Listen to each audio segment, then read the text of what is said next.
All right, so one question comes in. It says, I'm heavily weighted in Apple. It's a great company. I love their products, and they are continually investing in research and development. What are your thoughts on this? So I talk to a lot of people that are invested in Apple, and it's because we own Apple, right? I can touch and feel Apple, and so I know what they're doing, and I know that everyone around me also has some type of Apple product, so it's easy to see what they do. And owning Apple, right, could have paid off great for you. But what you don't necessarily know is whether or not someone right now is in their garage developing the next Apple, right? Developing the next product that's going to bury Apple. I talk about Kodak a lot. Eastman Kodak was a top 5 company in the world, and they were in the film business. And they didn't realize, even though they had actually had someone that worked for them develop the digital camera, they said, we're in the film business. We do not sell digital cameras, right? We're not in the computer business. We're in the film business. Well, Eastman Kodak ended up filing for bankruptcy. Stock crashed, and obviously digital cameras have taken off. I don't know if that's going to happen to Apple. I have no idea, right? And no one does. I don't know if someone in China right now is developing the next greatest phone that's going to be cheaper and undercut Apple and do all those things. So owning Apple, right, may have gotten you a great return thus far, but that doesn't mean it's diversified prudently. Again, we talked about building a portfolio that aligns with your risk tolerance, helping you stay invested along the way. And I would, ask you if you're heavily weighted in Apple, are you willing to withstand that roller coaster?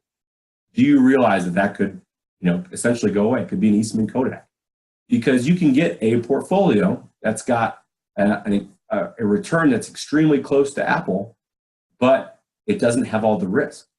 And it's something you learn in graduate school. I learned in graduate school and in all the finance classes.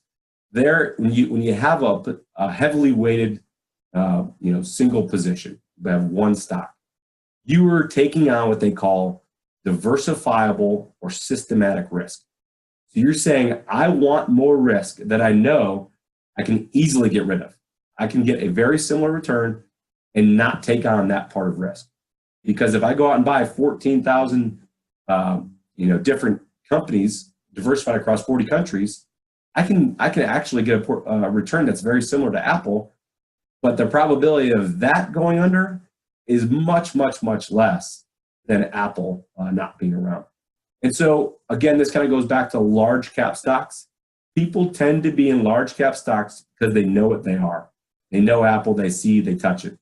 Yet, if I go back to one of the previous slides, look at some of the small and micro cap stocks, they actually outperformed the S&P 500, right? Because a company that has not been recognized historically and evidence and through the evidence, is shown that they actually have a higher return over the long term than an Apple. Maybe Apple's peaked out, and we've experienced a lot of down recently.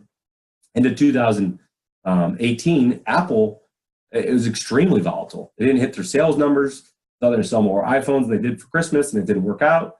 And so Apple's been all over the place, and that may create fear and panic in you. And so if you're not willing to withstand that, it makes sense to have a portfolio that gets rid of that diversifiable risk and allows you to stay invested, over the long term. So I understand having a position that heavily weighted in something, but realize you're taking on a significant amount of risk that you don't necessarily have to.